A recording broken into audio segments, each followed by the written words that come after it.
E agora a entrevista do dia com Denise Campos de Toledo.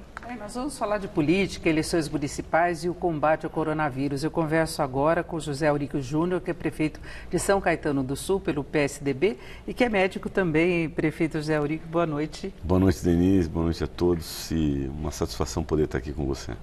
Bom, o país todo aí se mobilizando contra o coronavírus. São Caetano tem apenas um caso, mas no ABC já tem mais casos confirmados. Sim. E tem vários sendo investigados, que é uma questão que está muito em aberto. A gente não tem um controle exatamente do avanço. Exatamente. Agora já há bastante medidas restritivas, inclusive, em São Caetano, né? Muitas. De forma geral, né, o grande ABC, acho que mais ou menos acompanhando o mesmo ritmo, até porque o governador João Dória tem tomado a frente aí da condução das questões através do comitê estadual, presidido pelo professor Davi Wipp, e as medidas têm sido mais ou menos sincronizadas com os municípios, de forma geral.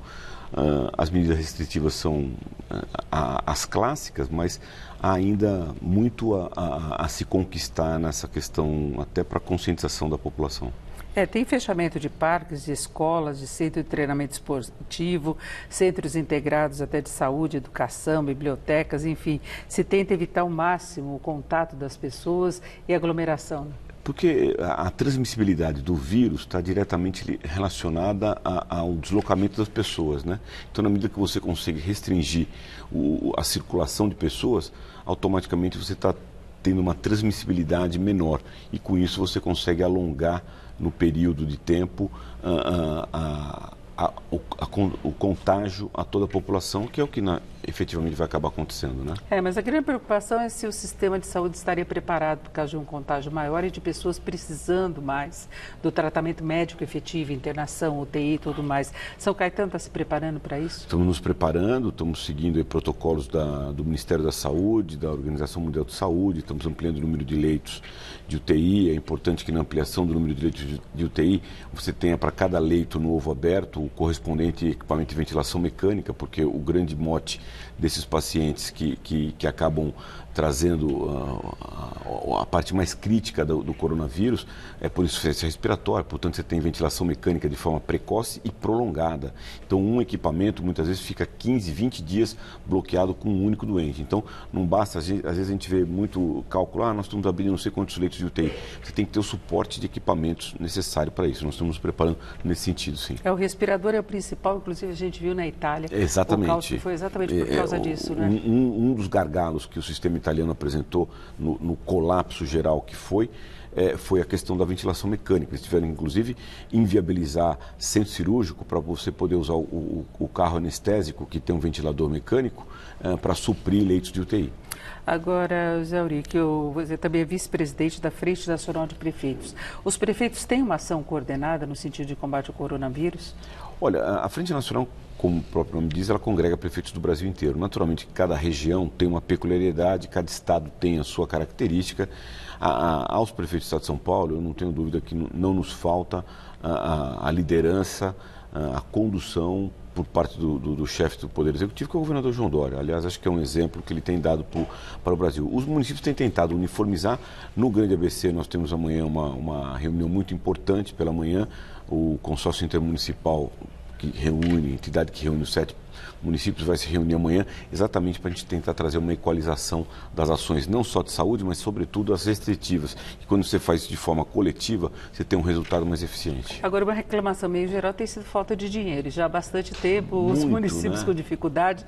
Aliás, o governo federal, os governos estaduais também, porque nós estávamos num momento de tentativa de reorganização de finanças públicas, né? Exatamente. Então, inclusive, o governo federal fica meio dividido entre seguir com a agenda e cuidar dessa nova emergência.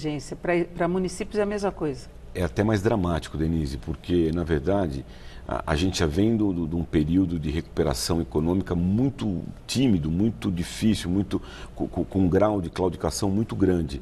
E quando a gente começava a imaginar que a gente podia ter algum futuro, essa crise solapa de vez a economia. Se eu pudesse fazer um pedido aqui às autoridades financeiras do país, ministro da Economia, o presidente da República, a crise econômica será inexorável perante ao coronavírus.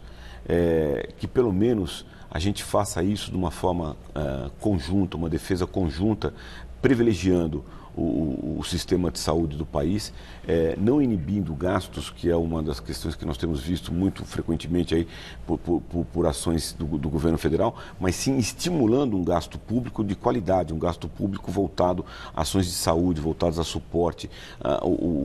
O déficit dos estados e municípios vai ser gigantesco após essa crise de saúde. E de repente tem que inverter o sinal, né? Que estava num momento de contenção de gastos, aí tem que dar uma parada nesse processo, que é importante. Né? Nós temos que ser desenvolvimentistas. Mas tem uma urgência agora, né? Nós, obviamente, sem abandonar teto fiscal, sem abandonar a lei de responsabilidade, nós temos que ser desenvolvimentistas. E o desenvolvimentismo vem através da gestão de recursos no mercado. E nesse momento, quem tem condição de fazer essa gestão de recursos é o setor público. E o local, por um gasto de qualidade que o setor público pode fazer nesse momento, é o sistema de saúde, sobretudo na questão da emergência do coronavírus. A gente vê até os Estados Unidos querendo dar dinheiro, cheque para quem não tem vínculo empregatício. Isso lá, né? Que é um país muito mais rico, que está com uma situação de quase pleno emprego. O Brasil tem 11 milhões de desempregados e uma informalidade imensa entre os que são considerados empregados. Né? E Denise, assim, uma coisa que ainda não ficou perceptível, mas eu não tenho dúvida que isso vai ficar muito claro, é que as desigualdades sociais só vão trazer uma desorganização maior na questão da condução do coronavírus. Os mais pobres também devem ficar menos assistidos e tem um risco de contágio muito maior. As populações periféricas, a questão da transmissibilidade do vírus é maior, a questão do acesso é mais dificultoso, a questão da recuperação vai ser mais lenta. Infelizmente, se avizinha aí um período de enorme dificuldade para o Brasil. E como é que fica a proximidade das eleições nesse contexto? Olha, palavra a você que, por mais que nós políticos sabemos que o processo eleitoral começa daqui um pouco, eu acho que esse tema do coronavírus tem nos roubado uma energia tão grande que acho que quem está de fato focado em conduzir esse processo não consegue pensar no processo eleitoral. Naturalmente que a gente espera que o país tenha no intervalo aí de 20 semanas, aí mais ou menos, que é o período talvez mais crítico que nós estamos imaginando, ao sair desse período a gente possa ter ainda o processo eleitoral clareado e a gente poder participar dele da melhor maneira possível. Ajuda até a buscar eficiência também. A gente vê o presidente de novo dos Estados Unidos, Trump, que está numa corrida eleitoral agora e tem que mostrar serviço de fato. Inclusive, algumas prévias dos democratas foram suspensas, né? É natural, você tem um processo que consome recursos, que consome recursos humanos, recursos financeiros, uma logística enorme, ou seja, e normalmente,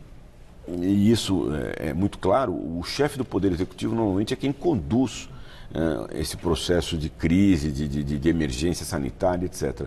Então, a gente pensar nesse momento em privilegiar o processo eleitoral seria muito egoísta da nossa parte. A gente está focado realmente na questão da emergência sanitária, sem, obviamente, deixar de focar o processo de eleição de outubro. E agora, prefeito José Auríquio, como é que o senhor viu a posição do presidente Bolsonaro em relação a tudo isso? Aliás, deve sair o exame, a terceira prova dele, que a comitiva dele teve aí 14 casos, se não me engano, já confirmados, que tem aumentado, inclusive, pessoas já com caso confirmado, a postura que ele teve no final de semana e julgando aí com histeria todo o procedimento, falando que o que os prefeitos estão fazendo vai amarrar mais a economia. Agora ele parece ter assumido uma outra posição.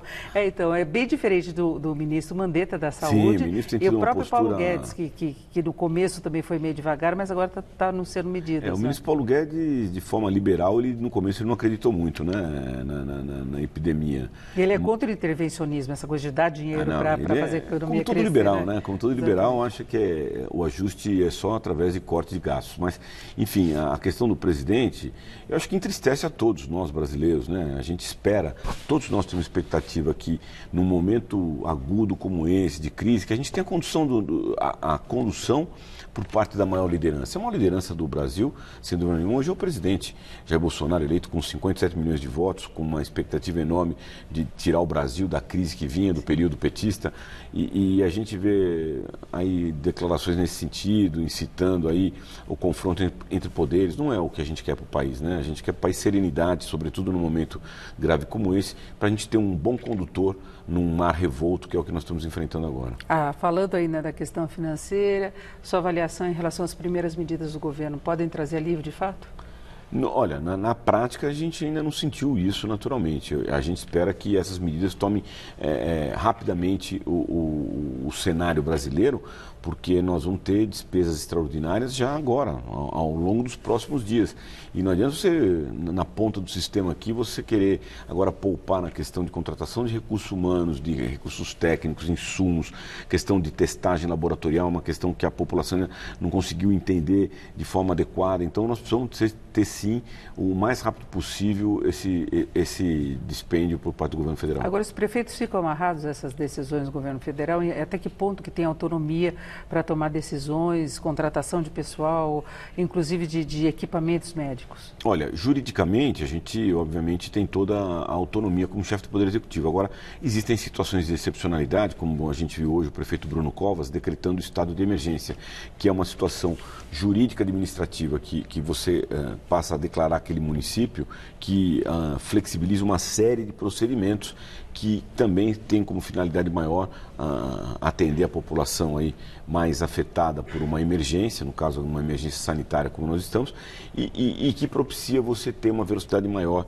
de ataque a essas questões. Nós em São Caetano ainda não estamos, talvez nessa discussão de amanhã com os outros municípios do Grande ABC, poderá ser uma das pautas a questão do estado de emergência nos municípios. É porque é muito próximo, né? O ABC é muito próximo da capital, sim, meio que junta contíguo, todas as né? cidades, nós estamos da e os mancha problemas urbana. podem ser transferidos de um lado para o outro. São Paulo é o que tem número maior de casos. Né? Indiscutivelmente, a pessoa mora num município, trabalha no outro, faz lazer no outro, ou seja, então a circulação, a restrição de circulação seria muito importante de forma coletiva, aliado à capital naturalmente, para que a gente possa diminuir a transmissibilidade do coronavírus. O senhor acha que poderia ser um caminho? Eu acho, amanhã eu vou para a reunião com esse propósito. Rio de Janeiro já está tomando esse tipo de providência, né? E os ônibus intermunicipais. O governador Witzel separou, né? Criou uma barreira, não só sanitária, mas uma barreira de mobilidade também entre a região metropolitana do Rio e o interior. Acho que é uma medida providencial no sentido de diminuir a circulação. É, porque o ABC ainda tem poucos casos, pelo menos confirmados oficialmente. Né? Mas a curva numérica é uma curva assustadora, Denise. É, exatamente. Então, mas para poder tentar separar, tentar trazer o conforto de suavizar essa curva epidêmica. E aí seria o acordo junto com a capital? Até porque a capital tem um conjunto de ações já bastante definidos, né? Okay. O que eu acho que fica aí como grande desafio é que tratamento será dado ao segmento privado, né? Quando digo segmento privado, nós estamos falando aí de casas de shows, restaurantes, bares, boates, enfim, shopping centers, cinemas, e a questão da mobilidade, né? A questão da mobilidade seguramente vai ter que envolver o governo do estado. Perfeito, eu conversei com o José Euríquio Júnior, que é prefeito de São Caetano do Sul pelo PSDB e também médico. Então, doutor José Euríquio, muito obrigada, uma boa noite. Obrigado a vocês pela oportunidade, uma boa noite a todos. Laerte, Luciano.